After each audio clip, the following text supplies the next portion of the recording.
So, Zuko here. If you don't know, my name is Jess, but I go by Zimmy on the internet because one time I was 15. So, today I am doing part one of a two-part thing that I do every end of the year. Lots of people do it. This is probably everyone's least favorite of the two parts, but this is my 10 favorite books of the year. So on hopefully Thursday, but I'm having a bit of trouble having energy to film and edit these videos, I will be doing the worst books of 2021. I love doing the worst book videos because I really like to get heated, and I find it so much harder to praise books because I usually have only read them once and I don't have strong feelings about them even if I like them. So I didn't give myself huge parameters around this one. I tried to do one book from a series, and I tried to do the book that was published this year if I have a series, because I can't just be like, I liked every single one of these books, that's my whole list. That's not interesting to watch. So let's jump right into it. We're gonna count down from 10, so number 1 is my absolute favorite book of the year, and I don't want to say these are my least less favorites. I don't know, it goes from absolute favorite to second. You know how it works, you know how counting works. I think you've met counting before. Is it super weird to say that in the number 10 spot is Midnight Sun by Stephanie Meyer? So I finally got around to reading Midnight Sun and rereading the entire Twilight saga except the last 2 pages of Breaking Dawn, because Bella was a vampire, and it's only I think you're 500 pages in before the Volturi become a problem, and I'm just I got Bella's story, I don't really need more.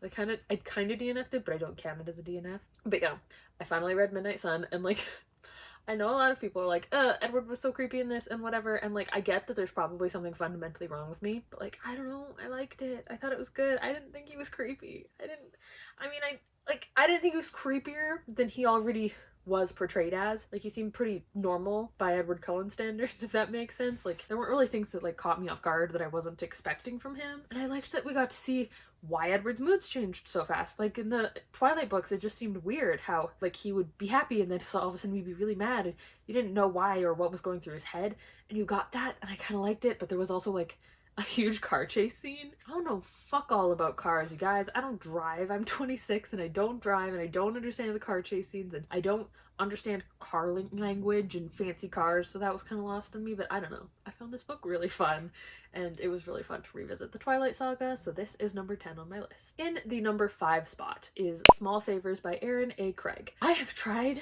my darndest to describe this book in a previous video. I will link that somewhere if I remember. It'll be up there if I remember which video that's even part of, but I did such a bad job of it, and I don't know if I can describe it now. But this is a kind of historical, it's set in a farming hamlet that is days travel away from the nearest cities and settlements. These people are very isolated in their little area, and it's kind of a mystery around that. Always known that there was monsters in the woods, but they thought, I think they thought that their ancestors chased them off, but now they're back. And this time the monsters are kind of sabotaging the town from the inside. And it follows a main character whose name I do not remember, who is a twin, whose brother, who was supposed to inherit the farm and stuff, has been just a slacking piece of shit. So she's been taking over, and he's gotten kind of mad about it, even though it's totally his choice. And yeah, there's just a whole thing. It's super interesting. I don't read a lot of straight romance books, and this was one, and I actually really enjoyed it. I really lucked out with that one because it was absolutely a cover buy. You can see the cover. It should be, I think, here. It's beautiful. Good job. And I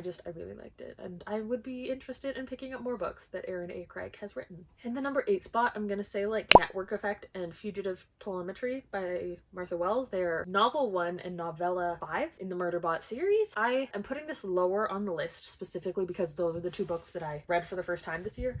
I read the first 4 novellas last year and then again this year, and I love them, but I felt specifically the last novella was kind of weaker, and I had a lot of trouble following along with the novel, but I think that might have been because I had a new puppy and I was very distracted while I was reading it. But I love Murderbot. So these follow a a security robot who is meant to just kill things, who got into his own systems, deleted all of that software, and just likes to watch TV, and he gets into some shenanigans as he kind of runs away from his job. And I don't know, these are so good. I know that it feels like a weird thing to say, but I recently got diagnosed autistic, so I feel like I can say this with more conviction now. But Murderbot really feels like autistic representation. I've always related to, he's really uncomfortable looking people in the eyes and in social situations, and the idea of romance and stuff, he just doesn't get it. And I am an asexually romantic person, so I'm just yes. Murderbot just reads as autistic to me, and he feels like one of the more human characters I've ever read, despite the fact that he is not a human. I just love these books so much. So number 7 on this list is Under the Whispering Door by TJ Klune. So this is a book that follows a main character, Wallace, who dies pretty immediately in this book, and he is sent to Sharon's Sharon's Crossing, which is a tea house in which lives a man whose job it is to help people deal with like their grievances before they cross over into the like other side. So like maybe heaven or whatever, right? And it is a super cute queer romance. I love TJ Klune's adult romance books, even though I've said it before and I will say it again. House on the Cerulean Sea is based on a very horrific real life event that I don't think should have been romanticized and made into a cutesy book like that. You can look into that yourself. I will not be harping on this because I don't think I am the authority figure on this, but it does rub me the wrong way, even though the book I really enjoyed when I read it, and it was just like shitty to be like, oh, this book's based on a bad thing. I don't think that's the case with Under the Whispering Door. Let me know down below if it is. But yeah, this book also has a dog who is already dead, so he can't die. I always feel like I have to warn people if there's a big sad dog death or any dog death, because the dogs tend to die in everything. And well, technically the dog died in this one. He was dead before the book started and is still a character, and a great character at that. So yeah, I don't know, I liked this book, you know. In the number 6 spot, I have a nonfiction book, which would be The Anthropocene Reviewed by John Green. This is a series of essays in which John Green kind of explores the world kind of as we know it today, and then gives it a review. And I found this book it was really good to listen to the audiobook. It felt nice to read. It gave me random information that maybe I didn't need, but that made me feel better. There's a part in a chapter, which I think would be the most specifically in the audiobook, where John Green asks you to sing along with him and says you can't be worse than him, and we all sing, "We're here because we're here because we're here because we're here. We're here because we're here because we're here because we're here." And I don't know, I liked the book, and also I liked that part. You should read the book if you want to read. It's like touching and fascinating and funny because he reviews things like it's a review book, right? He's reviewing the world as if it is an Amazon purchase, and I don't know, I liked it. Next on this list, number 5, is Gideon the Ninth by Tamsin Muir. So I didn't rate this book on Goodreads because I read it and I went, I don't know what the fuck was happening. I thought like a bunch of characters were the same people. I thought the same character was different people. One of the characters, Harrow Hark, I thought, because I listened to the audiobook, that her name was Harrow Hark, like first name Harrow, last name Hark, but her first name is Harrow Hark. Her last name or title or whatever is the Nona Gesimus, but in my head, the Nona Gesimus was someone else, because in my head I heard it like Bene Gesserit from Dune, and so the Nona Gesimus was just some other character, and it took me like half the book to realize it was not some other character. I was confused the whole time. I'm prepared for it to only get worse when I read Harrow the Ninth, and I'm very excited to read Harrow the Ninth. I want to revisit Gideon and then read Harrow next year. I'm very excited to do that, but I didn't feel like I have the time to dedicate to it this year before it ends. I like January's. I feel like I can be slower with my reading because now I'm trying to hit goals. So I'm just like, let's go, let's go, let's go. And I don't know that I'm going to hit my main goal of having under 200 books on my physical TBR this year, but that's okay. So Gideon the Ninth, all you really need to know is lesbian necromancers in space. That's it. It's a wild ride. I don't even know if I could explain it if I wanted to other than that, but I enjoyed it more than I thought I would because I was worried it was hype and I was going to hate it, and I didn't. So yeah. It's number 5. Then, and I feel kind of bad for placing this at 4th place, even though like 4th is very high up. I've read over 100 books this year, and I'm like, but rating it 4 out of 100 and I think 20 is so not high enough. I don't know, that's silly. So number 4 is Any Way the Wind Blows by Rainbow Rowell. I read the first Simon Snow book in 2017, I think, and I loved it. And I reread the first one and then read book 2 and 3 this year, and I loved them. I didn't love book 2 as much, but I loved book 3. And I think that book 3 was a really good, like, kind of character study. Like, the characters really pulled book 3 along. It didn't need a plot so much as you just wanted to be with the characters and watch them grow and interact. Whereas book 1, like, I really liked the setting of book 1 the most. Like, it was a magical school, right? And it felt very magical. And the books after that haven't felt as magical. So I will always say the book 1 was my favorite, but I really liked book 3. So these followed the characters of Simon Snow, his best friend Penelope, I think. I don't remember her last name. His former school roommate Baz, and eventually their friend whose name I forget. I'm fucking nailing this. The first book is a very magical school, like Harry Potter inspired book, but with diverse characters and queer romances that maybe people were looking for in the Harry Potter books and didn't find. And I super recommend these books. So yeah. Number 3 on my list is Little Thieves by Margaret Owen. So this book follows a girl who has stolen the identity of a lady she's worked for. Like, she works for a noblewoman or something. And so this follows the main character, Vanya, who just happens to be the goddaughter of Death and Fortune. The gods. Death and Fortune. When she is young, her mother sells her, I think, to the gods, and she ends up as a lady's maid for a wealthy family. And she grows up with the daughter of the wealthy family, and they become best friends. But as they're almost 18, they're 17, I think, she steals the rich daughter's identity and becomes the rich daughter. Sends the girl out, sends Giselle out, and is like, sucks to suck, bitch. I'm you now, and reaps all of the benefits of that. Except Giselle was set to marry this truly awful man. Grown adult man. She's a teenager. Grown adult man, and he's awful. And now Vanya is kind of stuck trying to get out of that and help get this man taken care of because he's horrible. But she has also been cursed. So after, I think, a month, she's going to be completely consumed by Jules because she is a horrible, selfish person. She completely ruined a whole woman's life and stole her identity. Like, she's not a good person. It was a good book. It was a good book. I really liked it. I'm really bad at explaining it. It had a lot of like really fun mythology in there. I thought it was so fun. I liked it. There was also the main character, Vanya, is demisexual. There is another demisexual character in the book, and we don't get a lot of demisexual representation, though. That made me really happy. I'm sure I did a terrible job of explaining this book. The cover is beautiful, and I need to read Margaret Owen's other books. I have The Merciful Crow right there, and I need to actually read it, and I have the sequel on the way. So I'm hoping to read those soon. Though soon might be January. Yeah, I want to follow what Margaret Owens is doing. There's also a queer side relationship, and it's just a very good book that I think that you should read. Number 2 is The Nobleman's Guide to Scandal and Shipwrecks by Mackenzie Lee.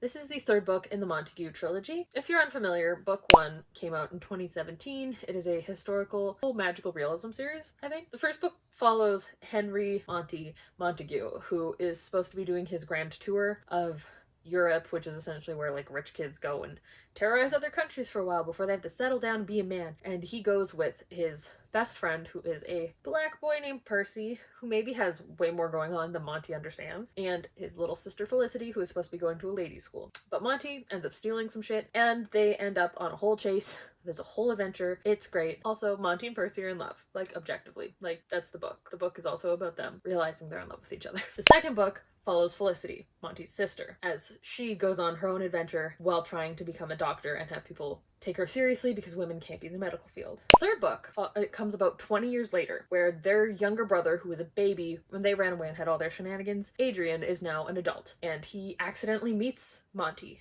and a whole adventure ensues. I guess Monty's kind of thing is that he's queer. He's bisexual, essentially. Felicity's like thing is that she's asexual. Obviously language has evolved and there weren't really words for these things back in the day, but it is very clear. And Adrian has anxiety. As a queer asexual with anxiety, these books are good shit. These books are good shit. I loved Adrian's story. I loved being able to see the older siblings now that they were in like their late 30s. I think maybe early 40s. I think late 30s. Like, you get to see them as adults, but you also get to follow Adrian, who has spiraling thoughts, his severe anxiety disorder. You just watch him really struggling and nobody really understanding, and him not thinking anybody can understand. And it's a whole thing. My dog is barking behind the camera. He knows what he's barking at. I just really loved the raw desperation that Adrian feels to kind of be normal and fix what's wrong with him, but you can't really fix the way that your brain works. There wasn't really psychiatric medication 300 years ago, so he kind of has to find other ways to cope with the fact that his brain is spiraling, and he really struggles with it. And it was so raw and great, and it made me have a lot of feelings. And the end of this book and the end of this series made me cry for a lot of reasons. Loved it, and I super recommend this whole series. Like the Simon Snow trilogy, I read the first book back in 2017 and then reread the first book and read the second and third book for the first time this year, and it was a great time. And lastly, if you've been here this year and watched my videos, you know what number 1 is. You know. But I'm gonna say it anyway. That would be House of Hollow by Crystal Sutherland. This is my favorite book I read this year. I just reread it last week. I wanted to be like, okay, I don't actually really like remember a lot of it. I know I loved it. I know I loved the vibe, and I remembered it, but it wasn't solid in my brain, you know? So I wanted to reread it and make sure I still loved it before I made this video. I do still love it. I do. It's one of my favorite books. It's truly, I loved it. The main character is casually queer also. Like, it's not a thing. They don't date anybody, but they mention it. So I love that. So this book follows 3 sisters, the oldest sister being Gray, then Vivi, then Iris. They're all 2 years apart in age. I believe the character whose perspective we are really following, Iris, she is 17 when the book starts. And 10 years ago, all 3 of these sisters just vanished. They were walking on the street on New Year's Eve, and their parents looked at each other for a quick New Year's kiss, and when they looked back, the kids were gone and there was nowhere they could have been. They just left without a trace. And a month later, they showed up without a trace, except Gray was holding a knife, and they all had very cleanly stitched, like half moon-shaped scars at the base of their throats. Well, at first, their parents are very excited to have their kids back. Their father thinks something is weird because their hair goes white, which doctors have explained can happen after a severe trauma, and their irises kind of go black so that they don't really have like clear pupils anymore. They just have black eyes. I think they still have white sclera and everything, but like their whole iris and pupil are black. Pupil's always black, it's a hole, but you know. And when Iris came back, she still had her front 2 baby teeth, which had already fallen out. Now, fast forward 10 years later, and the family has kind of separated. Their dad has passed away, and Vivi and Gray have both dropped out of school to pursue other things. Gray is now a world-famous fashion model and designer, and Vivi is a punk rocker. So Vivi is supposed to be playing a show locally in town, and Gray is also supposed to be back in town for a fashion event, and they're all supposed to meet up and hang out together again and be sisters. But Gray is once again missing, and that is not good because they don't know what happened to them the first time, and they're worried that the same thing might be happening to them again, especially when Vivi and Iris have noticed a strange man with an animal skull over his face following them around who smells like death. I get to edit this and see how coherently I explained this book because I don't know that I did a great job. But I loved this book. This book actually felt creepy. Like the first time I read it, it was like, I don't know if I want to be in the dark anymore kind of book. It had the perfect eerie atmosphere. It had really good characters. Like I really liked all of the characters. I loved just everything about it, truly. Like I can't think of something I didn't like about this book. I guess it was more open-ended, maybe, than I would have loved, but clearly I loved it just enough as is because it's my favorite book of the year. So yeah, I guess that's all I have to say about this book. Read it. Please read it. If you liked Saw Kill Girls, read this book. If you just want books where the main characters are queer without it being like a plot point in the book, read this book. If you like YA horror, read this book. This was one of the creepier YA horror. Like, I've read quite a few YA horrors now and they're all kind of the same. And this one I thought really stood out. So yeah, that is my top 10 list of favorite books of 2021. I hope you all enjoyed it. I hope that you pick at least one of these up. Let me know down below if you've read any of these or if you want to now.